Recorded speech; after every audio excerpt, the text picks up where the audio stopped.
Hello, this is Neville with our guided tour through the New Testament, number 10. We're looking at what to ask the Father from Matthew chapter 7. This is part 3 in the Sermon on the Mount.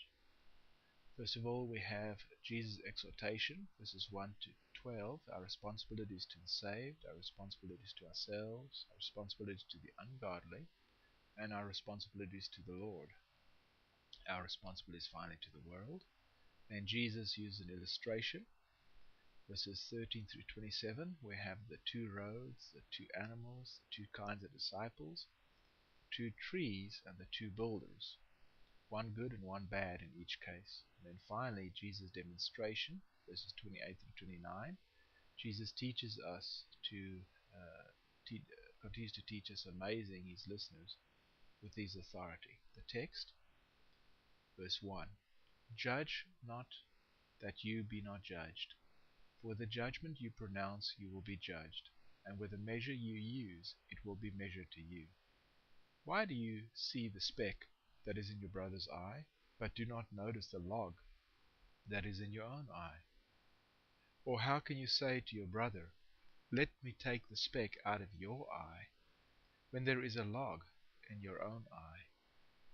You hypocrite, first take the log out of your own eye, and then you will see clearly to take the speck out of your brother's eye.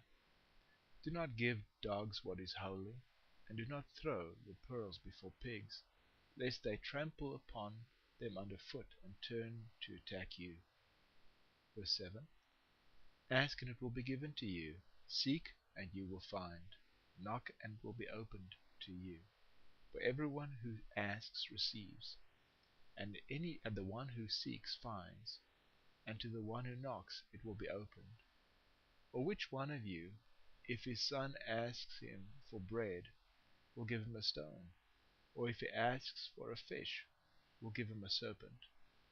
If you then, who are evil, know how to give good gifts to your children, how much more will your Father who is in heaven give good things to those who ask him?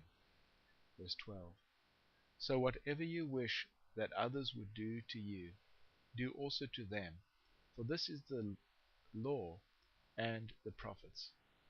Enter the narrow gate, for the gate is wide, and the way is easy that leads to destruction, and those who enter by it are many. For the gate is narrow, and the way is hard that leads to life, and those who find it are few. Beware of false prophets, who come to you in sheep's clothing, but inwardly are ravenous wolves. You will recognize them by their fruits. Are grapes gathered from thorn bushes, or figs from thistles? So every healthy tree bears good fruit, but the diseased tree bears bad fruit. A healthy tree cannot bear bad fruit, nor can a diseased tree bear good fruit. Every tree that does not bear good fruit is cut down and thrown into the fire. Thus you will recognize them by their fruits. Verse 21. Not everyone who says to me, Lord, Lord, will enter the kingdom of heaven, but the one who does the will of my Father who is in heaven. On that day many will say to me, Lord, Lord, did we not prophesy in your name, and cast out demons in your name, and do many mighty works in your name? And then will I declare to them, I never knew you. Depart from me, you workers of lawlessness. Verse 24. Everyone then who hears these words of mine and does them will be like a wise man who built his house upon the rock.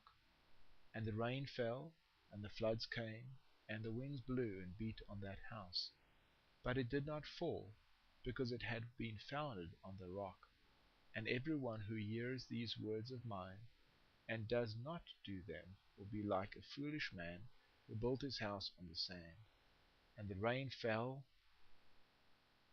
and the floods came, and the winds blew and beat against that house, and it fell, and great was the fall of it. Then Jesus finished these sayings, and when Jesus finished these sayings, the crowd were astonished at his teaching, for he was teaching them as one who had authority, and not as their scribes. Many years ago, we had a man by the name of Edward Mote write a song called The Solid Rock. And basically it says, my hope is built on nothing less than Jesus' blood and righteousness. I dare not trust the sweetest frame, but wholly lean on Jesus' name. And then the refrain is, on Christ the solid rock I stand, all other ground is sinking sand. All other ground is sinking sand. Throughout his teaching in Matthew chapter 7, Jesus is trying to ask us to build on the solid rock. He tells us that our fruit will be good fruit. And basically, that fruit is things that come out of the Word. If your life makes sense, but you cannot validate it through the fruit that you find in the Word, then nothing else will make sense, and nothing else really matters. As we strive to be kingdom children, especially in this day, I ask that you'd continue to build your life on the solid rock.